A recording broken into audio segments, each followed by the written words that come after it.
Bien, hermanos, el Señor les bendiga. Un gusto saludarles una vez más. Hace días ya que no estábamos en la...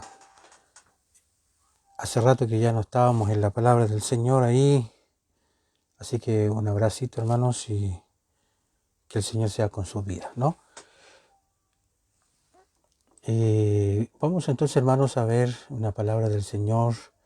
Que Él nos bendiga en este día, que haya bendición. Saludos también a todos los hermanos que están ahí, o los que nos van a revisar, o nos van a ver a futuro, ahí en en el, en el Facebook, ¿no? Así que, hermanos, ha sido un honor poder estar con ustedes, poder estar ahí alabando y bendiciendo el nombre del Señor. Que su gracia poderosa esté con nuestras vidas, ¿no? Bien, quiero darle todo el honor, toda la honra al Señor. Quiero darle todo el honor, la bendición a mi Padre que está en los cielos y bendecirle, hermanos, porque Él es bueno, maravilloso con nosotros.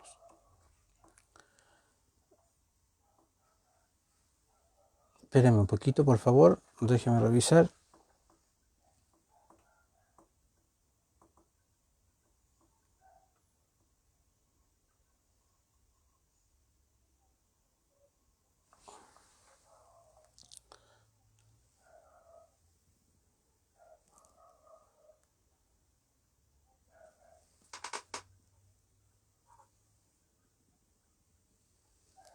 Bien, bien, hermanos. Algo está pasando acá, pero bueno, voy a intentarlo comenzar. Si no funciona por la radio, va a tener que funcionar por Facebook, hermanos. Pareciera que hay algunos inconvenientes. Siempre me pasa lo mismo. Y yo quiero, hermanos, comenzar ya porque ya es muy tarde, ¿no? Primero, hermanos, estamos hablando ya en segunda de Timoteo, capítulo 3, segunda de Timoteo, capítulo 3, hermanos, donde podemos ver ya la segunda parte. Estuvimos viendo, hermanos, lo que correspondía al carácter de los hombres en el futuro, en el tiempo futuro. Estuvimos viendo situaciones bastante complicadas, delicadas, hermanos, que tenían que ver mucho con el hombre centrado en sí mismo y ya no más en Dios. Y esto es una característica de la última época, ¿no? Así que, hermanos, claro, me están diciendo que me escuchan muy, muy mal. Y yo quisiera saber por qué, cuál es la razón. Bien, ¿cuál podría ser la razón, no?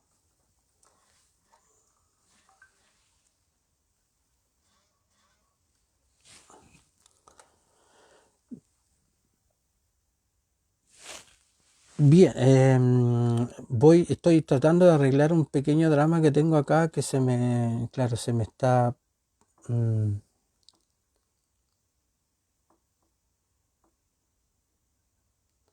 sí, está bastante mal la cosa.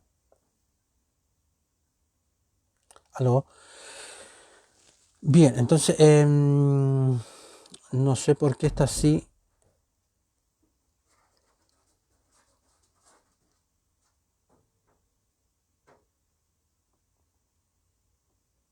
Sí, estoy con hartas dificultades para transmitir hoy día. Tengo hartos problemas. No quiere hacerlo bien. Y bueno, pero no puedo detenerme acá, tengo que seguir adelante. Bueno, hermanos, vemos entonces que ya voy a pasar a la segunda parte y que quisiera pedirles, hermanos, que pudiéramos, ¿no es cierto?, ver, dice el versículo 6 y 7, dice, porque entre ellos vienen los que entran en las casas y toman iniciativas a mujeres necias, cargadas de pecados e impulsadas por variados deseos, dispuestas a escuchar o a cualquier maestro, pero nunca capaces de llegar al conocimiento de la verdad, ¿ok? Y entonces aquí vamos a ver, hermanos, que usted tiene que comprender, hermanos, que la emancipación, hermanos, cristiana de la mujer trajo inevitablemente sus problemas, ¿no es cierto? En la primera, estoy hablando de la primera época, y ya hemos visto la mujer griega en aquella época era una mujer muy respetable y que fue criada bajo una supervisión muy estricta y no se le permitía ver nada, oír nada, ni hacer preguntas y como nunca aparecía, eh, incluso en las compras, nunca salía sola en las calles, como nunca se le permitió ni siquiera aparecer en una reunión pública. Por lo tanto, el cristianismo cambia todo eso. Cuando llega el cristianismo cambia todo eso y surge una nueva serie de problemas, o sea, empiezan a haber otro tipo de problemas y era de esperar que algunas mujeres tuvieran esa ansia, ese deseo de aprender y no tenían mucha idea de cómo aprender a usar la nueva libertad que se le estaba dando. Entonces hubo falsos maestros que estaban ahí atentos, apresurados a aprovechar el tema. Entonces, de hecho, Ireneo, que es un escritor, dibuja una imagen de los maestros de aquella época. Por ejemplo, dice que había un hereje que se llamaba Marcus y que se dedicaba a la magia y especialmente a las mujeres que eran bien educadas, que eran elegantemente vestidas y que tenían una riqueza muy grande. Entonces les dice a esas mujeres que con sus hechizos y encantamientos podían capacitarles a ellas para profetizar. Y claro, la mujer protestaba porque nunca lo había hecho y tampoco podía hacerlo.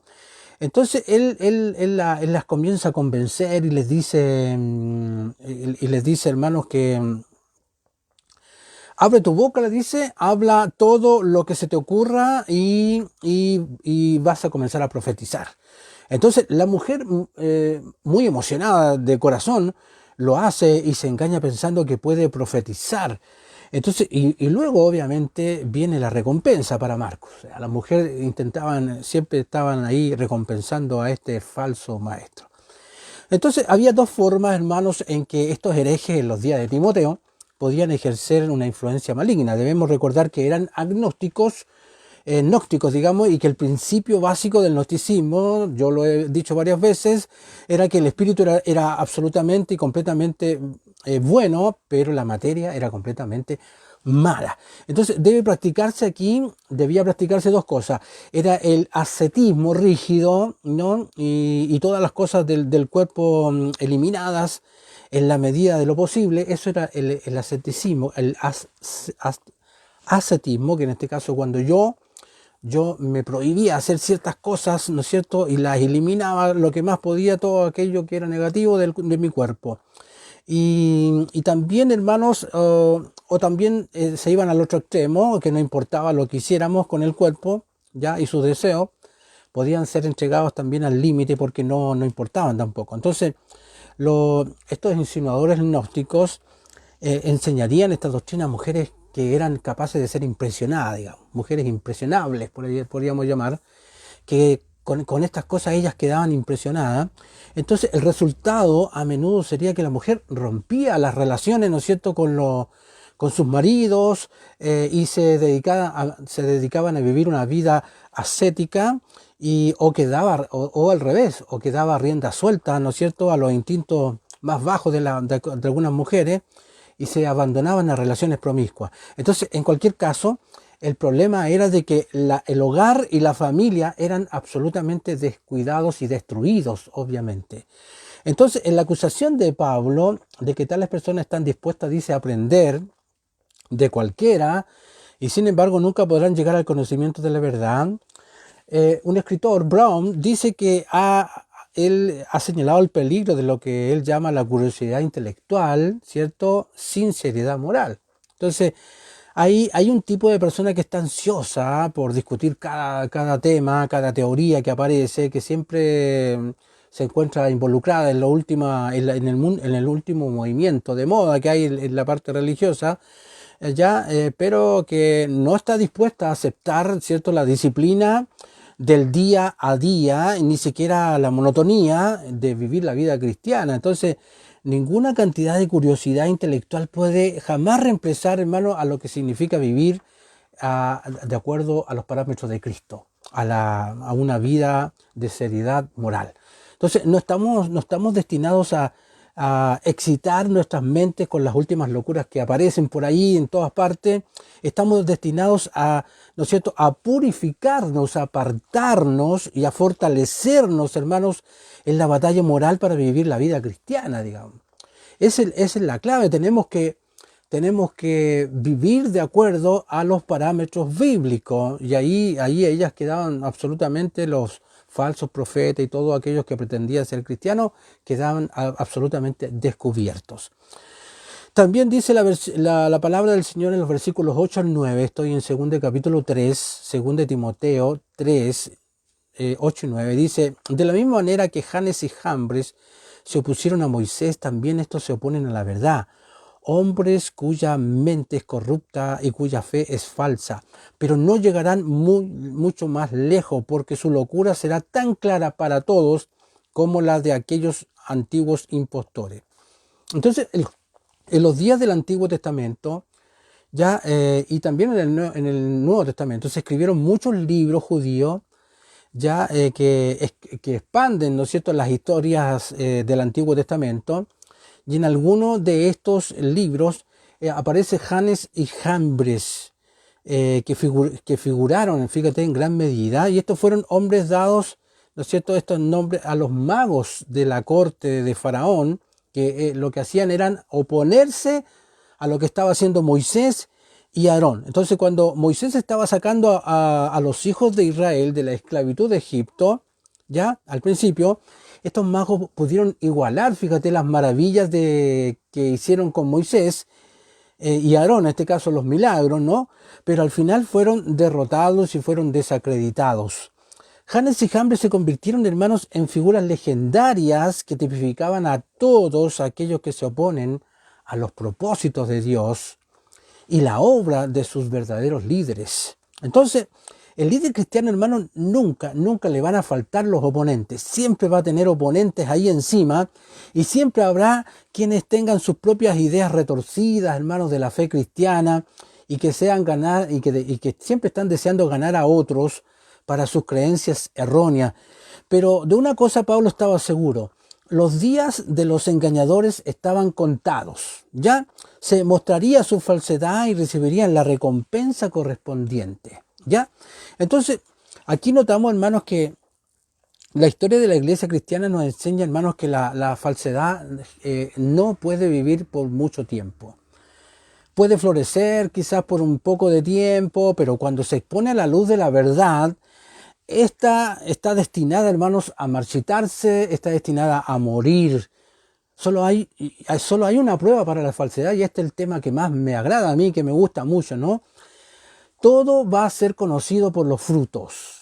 Todo, absolutamente todo. A mí me encanta hablar del tema de los frutos, porque, hermanos, a veces hay gente que habla mucho, que hay cuestiones que son como muy brillantes, pero, hermanos, en el fondo el fruto es el que valida cualquier situación, cualquier hecho, cualquier cosa. Los frutos son los que dan la última palabra. Entonces, la mejor manera de vencer y desterrar lo falso, ¿qué es lo que es? Es vivir de tal manera, ¿no es cierto?, que la hermosura y la gracia, hermanos, de la verdad estén a la vista de todos. O sea, la derrota del error no depende, hermanos, de la habilidad en la controversia. Por ejemplo, si alguien se opone a cierta doctrina básica, por ejemplo. Sino, hermanos, en este caso depende, hermanos, de la demostración en la vida de una manera excelente, de una manera hermosa. Claro, si aquí, hermanos, ¿cómo notamos que hemos crecido? ¿Cómo notamos que hemos avanzado en la obra del Señor? Tus frutos van a hablar por ti, lo que tú eres en realidad. Hermanos, si aún todavía estás con ciertos problemas, que aún no puedes perdonar, que te enojas con tanta facilidad, que tienes un montón de problemas de este tipo, entonces comience a pensar, hermanos, Algo está pasando, algo está sucediendo. El poder de Dios es transformación, cambio, cada día, momento a momento. Entonces aquí vemos, hermanos, cómo Pablo habla de los deberes y las cualidades de un apóstol. Comienza a hablar a él, a mencionarse él, porque lo que está haciendo es está instruyendo a Timoteo y explicándole varias cositas que son muy fundamentales. Dice, pero tú, dice el versículo 10 al 13, pero tú has sido mi discípulo, dice, en mi enseñanza, mi preparación, mi meta en la vida, mi fe, mi paciencia, mi amor, mi aguante, mis persecuciones, mi sufrimiento, en lo que me sucedió en Antioquía, en Iconio, en Listra, en las persecuciones que sufrí, y el Señor me libró de todos ellos, y los que desean vivir una vida piadosa en Cristo Jesús serán perseguidos, mientras los malvados y los impostores irán de mal en peor, engañándose a sí mismos y engañando a los demás. Esta palabra, hermano, fíjate que Pablo contrasta la conducta de Timoteo, que era su fiel discípulo, con la conducta de los herejes de aquella época que estaban haciendo todo lo posible para destruir la iglesia. Y aquí vemos, hay una palabra que es muy interesante que habla que habla del discípulo e incluye muchas cosas, hermanos, que están más allá de la traducción de una sola palabra. Fíjate, hermanos, que en el original esta palabra literalmente significa seguir al costado. Eso es un discípulo, seguir al costado, ¿ya? Pero se usa con una amplitud magnífica de significado, ¿ah? Es seguir a una persona físicamente. Ese es un discípulo. Seguir a una persona físicamente, permanecer a su lado, ¿no es cierto?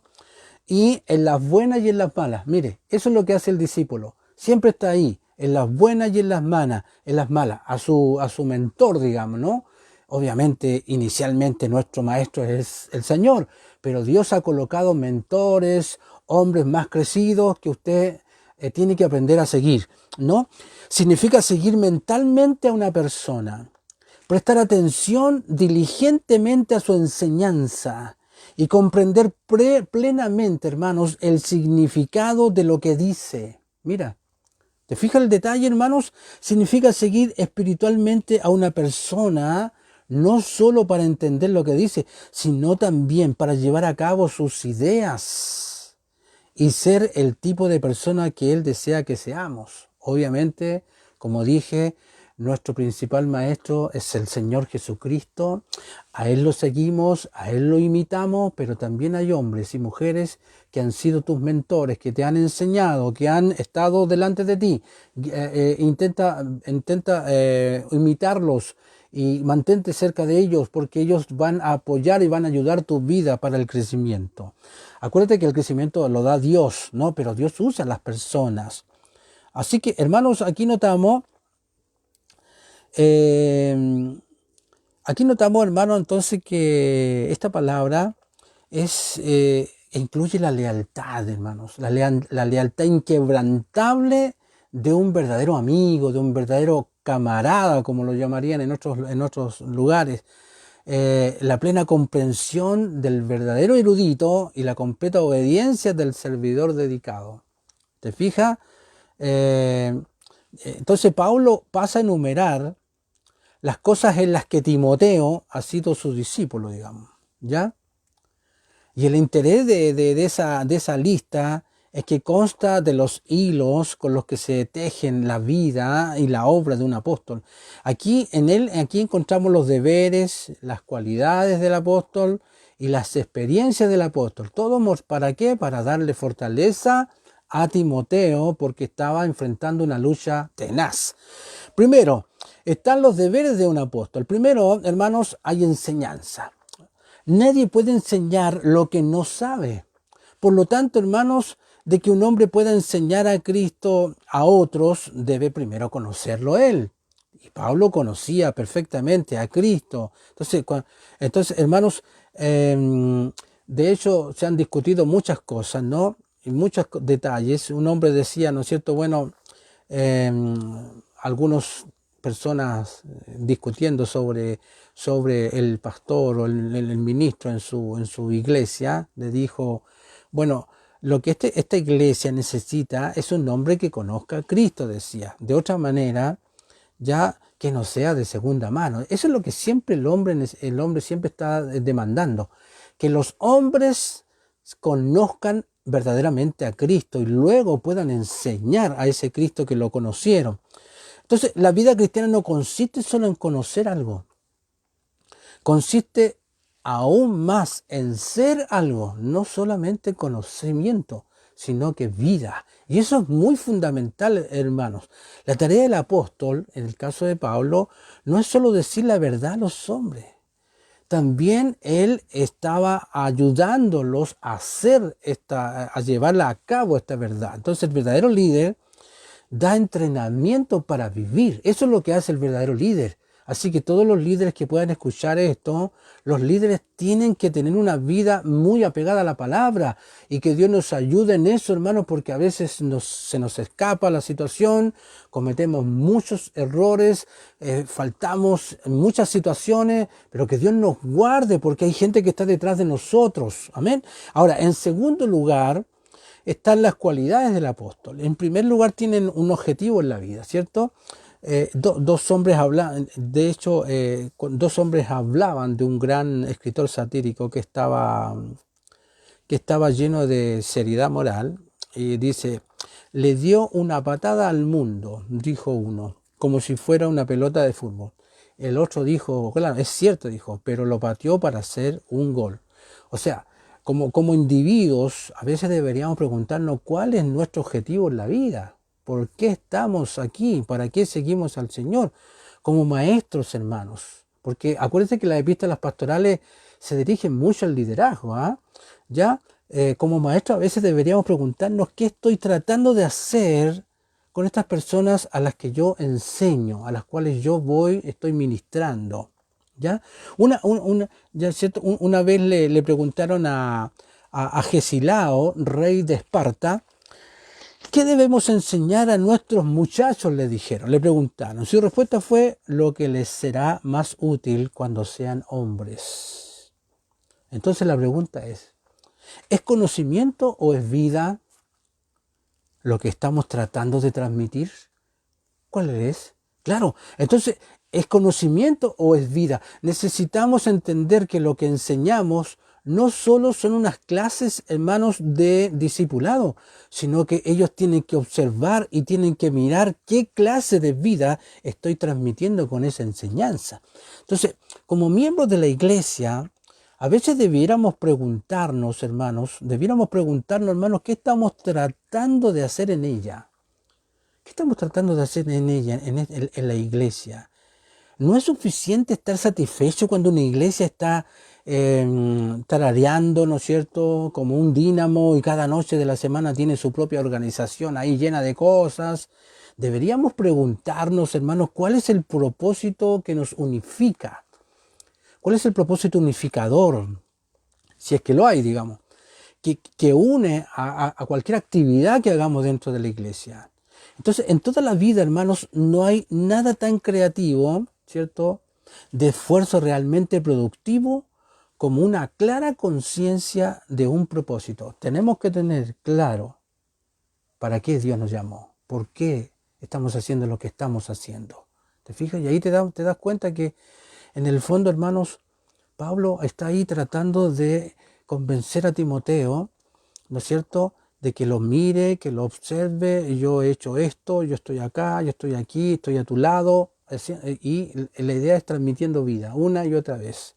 Ayúdanos, el Señor, a transmitir vida a los que están mirándonos, a los que nos están observando, ¿no?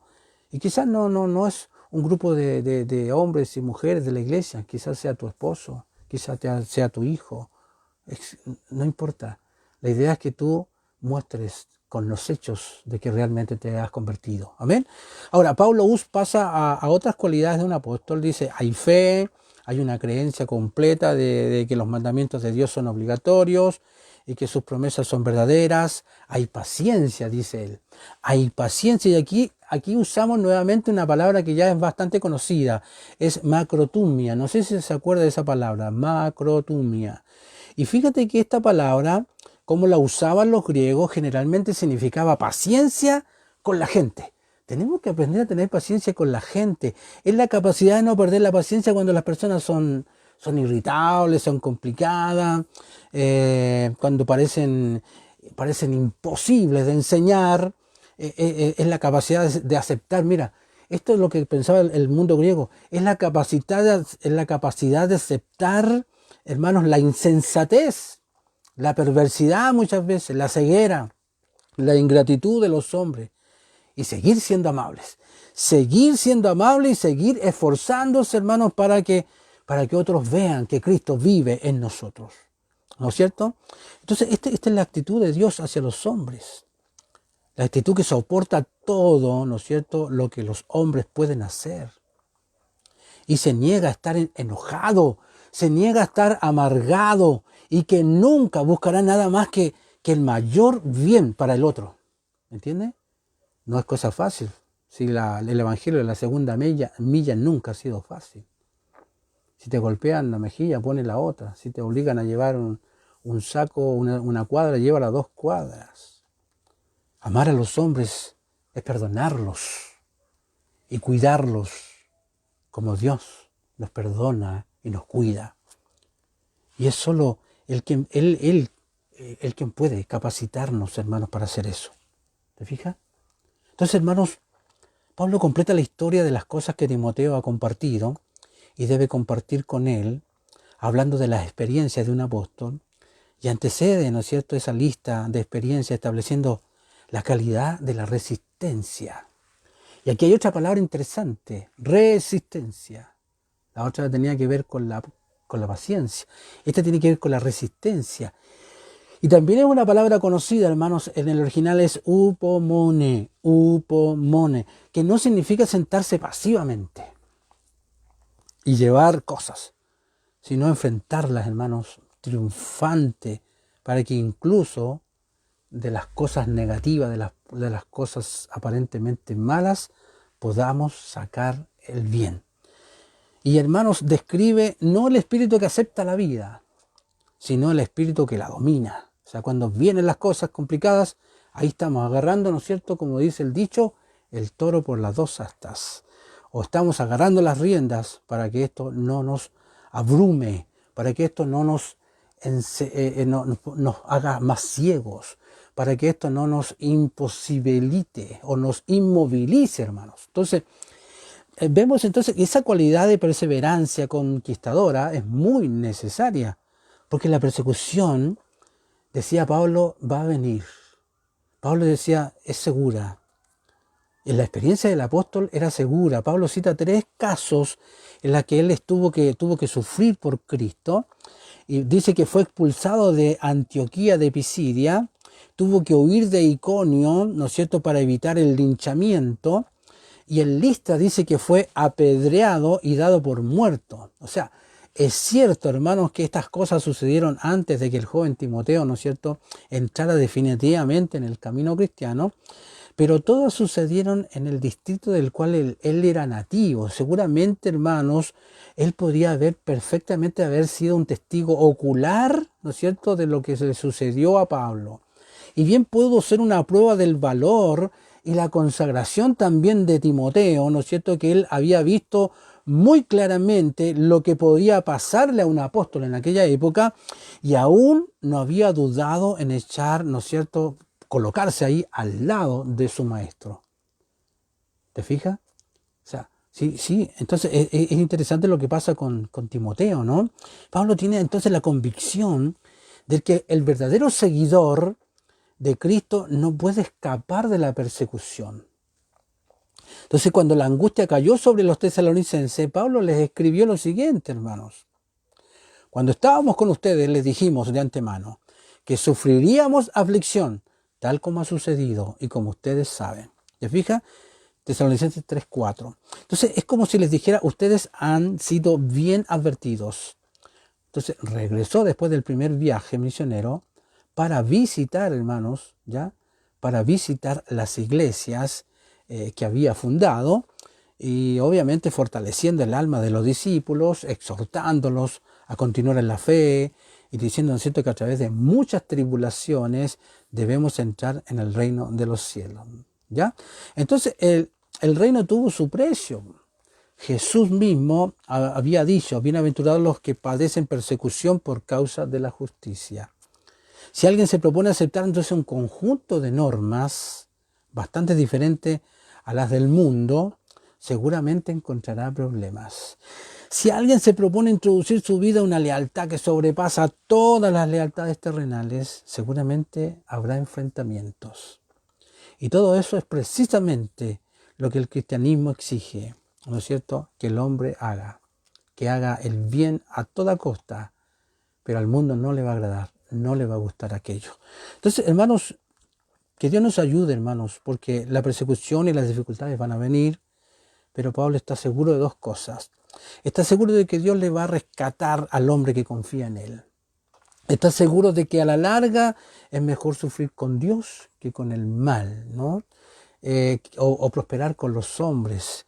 Seguro, hermanos, que la persecución temporal está igualmente seguro que la gloria suprema.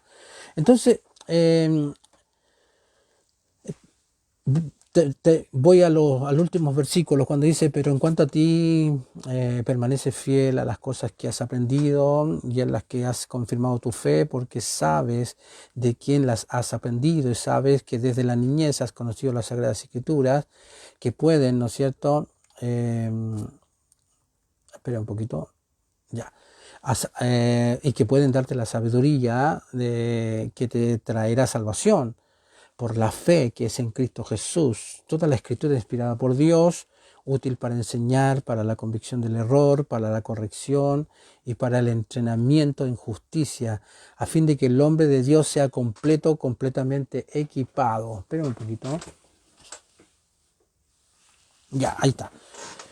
Alguien me estaba llamando. Ya, entonces, hermanos, Pablo concluye esta sección, ¿no es cierto?, con un llamamiento a Timoteo para que permanezca fiel a todas las enseñanzas que había recibido. Entonces, por parte de su madre, Timoteo era judío, aunque su padre era griego. Y está claro, hermano, que su madre fue quien lo crió, ¿cierto? Entonces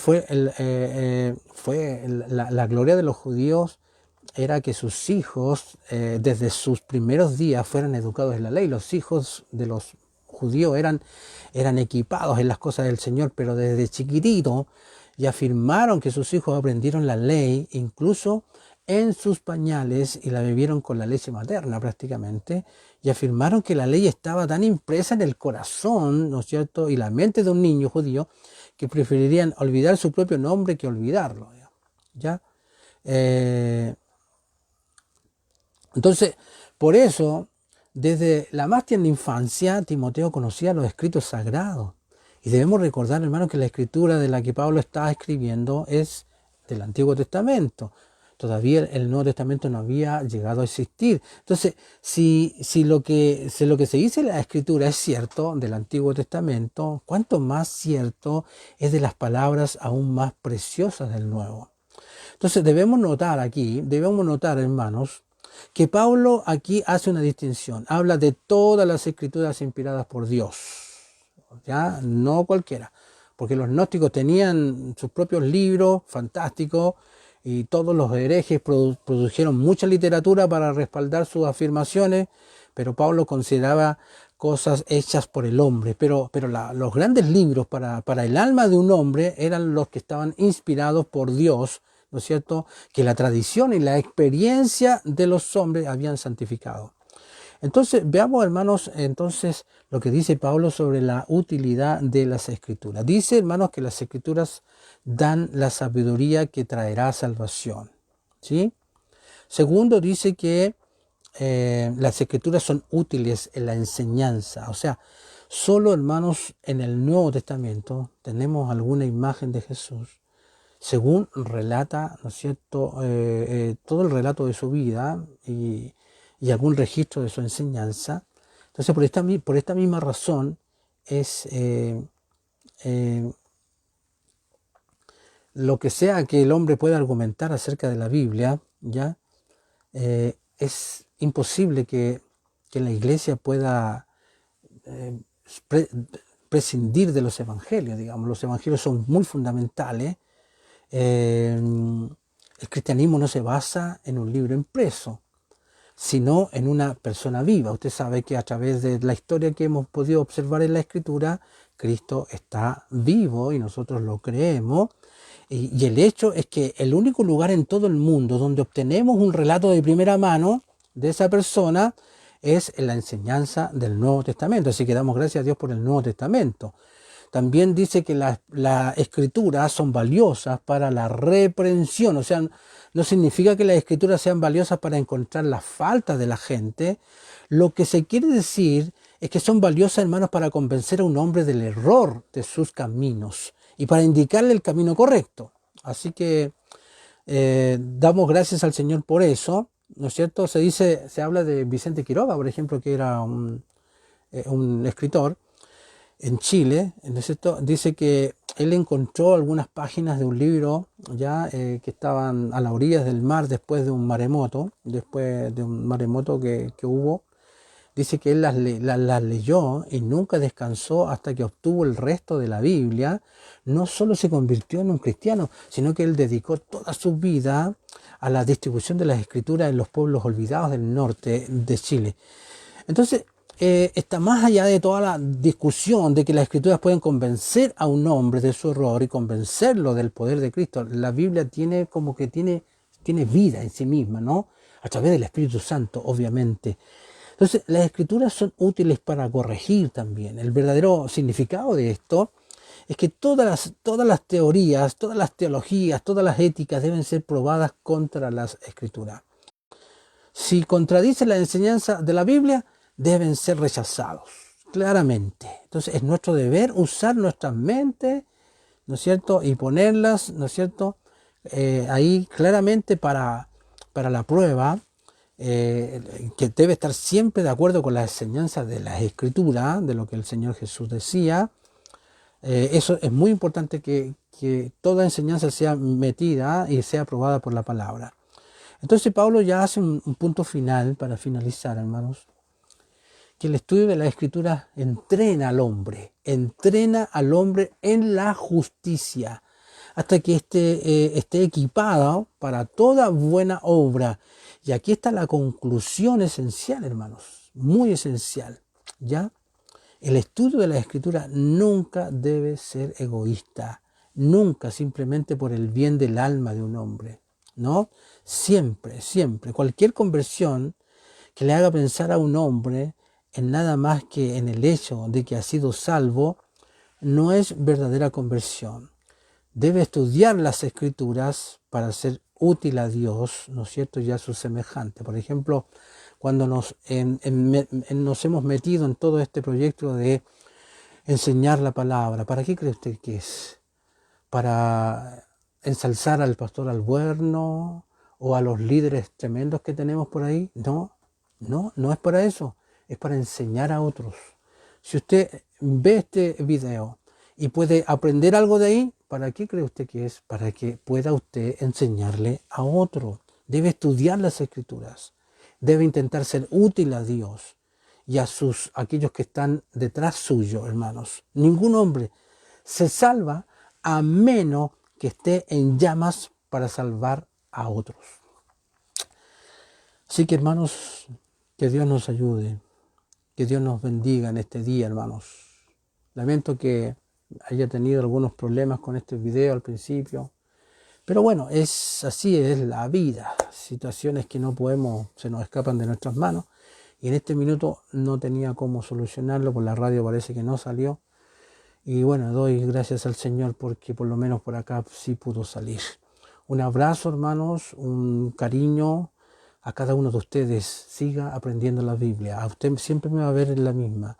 Estudie la palabra, pero no para engordarse, sino que para que vaya dando alimento a otros, alimente a otros, enseñe a otros. No deje de enseñar, no solo con la parte conocimiento, sino que con su vida. Todo lo que usted enseña, vívalo primero. Amén. Dios les bendiga ricamente, hermanos. Nos encontramos entonces mañana a la misma hora, 10:30 de la mañana, cuadrangulares.cl y en Facebook, hermanos, facebook.com, ¿cierto? radio.cuadrangulares. Dios les bendiga, hermanos.